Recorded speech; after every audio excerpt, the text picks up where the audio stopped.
Hi students, आज हम discuss करने वाले हैं सीए इंटरमीडिएट मई 25 के लिए जो पहला पेपर है एडवांस अकाउंटिंग, इसका ABC analysis and short success strategy. जैसा कि आपको पता है एडवांस अकाउंटिंग का सिलेबस काफ़ी लेंदी होता है और इसको एक पूरा करना बहुत मुश्किल होता है। तो हम क्या क्या प्रायोरिटी सेट करें, पहले कौन से चैप्टर करें, उसके बाद कौन से करें, उसके बाद कौन से करें। प्रायोरिटी सेट करने का मतलब होता है कि अगर आप पूरा सिलेबस रिवाइज नहीं कर पाते हो तो इतना सिलेबस रिवाइज कर लिया तो भी आपका पर्पस सोल्व हो जाएगा। तो जो अपन प्रायोरिटी सेट करेंगे और उसके बेसिस पे जो आपके एग्जाम में क्वेश्चन आएंगे उससे फ़ायदा ये रहता है कि पूरा सिलेबस को रिटेन करना मुश्किल होता है, इतना टाइम मिलता नहीं है, इसलिए बहुत सारे बच्चे पूरा सिलेबस नहीं कर पाते। तो कौन कौन से चैप्टर को हम सॉर्ट करें जिससे कि अपने को मेजर बेनिफिट इसका मिल जाए। तो देखो, एक तो हम पहले चेक करते हैं कि हमने सिलेबस को 3 कैटेगरी में डिवाइड कर रखा है, कैटेगरी ए, कैटेगरी बी और कैटेगरी सी। कैटेगरी ए वो है जिसमें क्वेश्चन ज़्यादा मार्क्स के पूछ जाते हैं और इजी भी है। कैटेगरी सी वो है जिसमें वॉल्यूम ज़्यादा है और वेट कम है। और मॉडरेट कैटेगरी बी कैटेगरी है।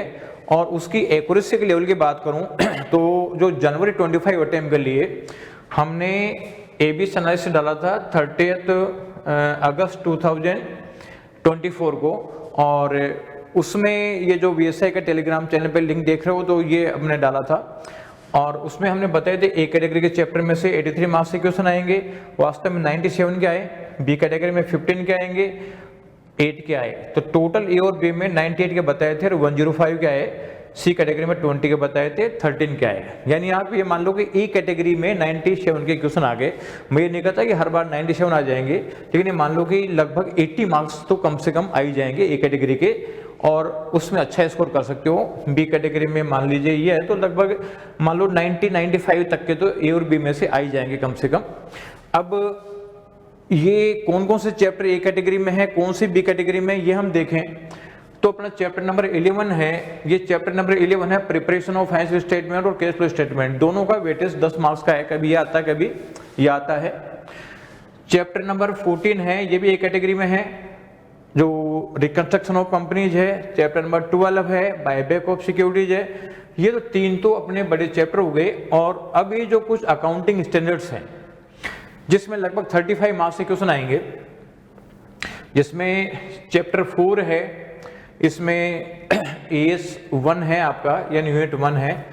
ये यूनिट 3 है सेगमेंट रिपोर्टिंग का, यूनिट 5 है अर्निंग पर शेयर का, यूनिट 2 है पीपी का चैप्टर 5 में, और चैप्टर 5 का यूनिट 3 है जिसमें एएस 13 आएगा, यूनिट 4 है जिसमें 16 है बोरिंग कॉस्ट का, चैप्टर 5 है इसमें इंडिया जो एएस 19 है लीज का, और जो 7 है वो है 28 यानी इम्पेयरमेंट ऑफ एसेट का।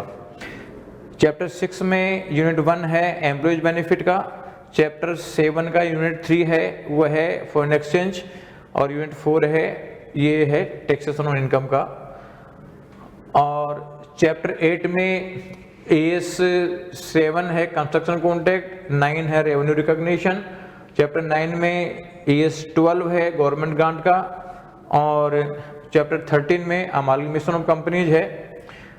और ये जो आपका चैप्टर नंबर 10 है ये आपका जो है सीएफएस का है, इसमें भी 14 मार्क्स का क्वेश्चन आपका आता है। और ये तीनों में से कंबाइंड वेटेज है, तो इस तरीके से लगभग 83 मार्क्स का जो वेटेज है वो आपका कैटेगरी जो है ए का है।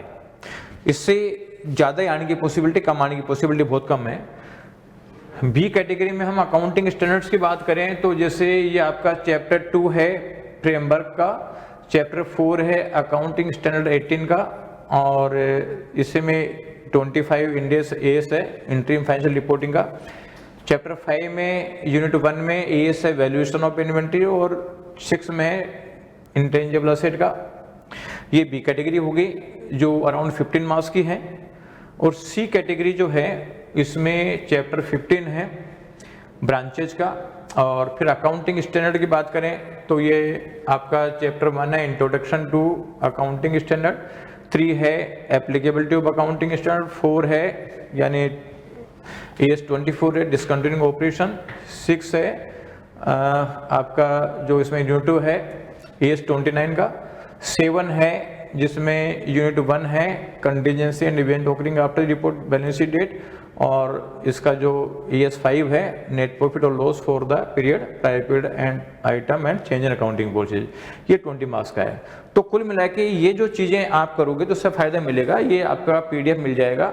और अब VSI का यूट्यूब चैनल सब्सक्राइब करके रखें और टेलीग्राम चैनल सब्सक्राइब करके रखें, जिससे कि आपको PDF मिल जाए और आप अपने दोस्तों को शेयर करें, जिससे कि अगर उनका सिलेबस पूरा नहीं हो रहा हो अभी तो कम से कम ये वाला पार्ट तो कर लें, जिससे कि उसको बेनिफिट हो जाए।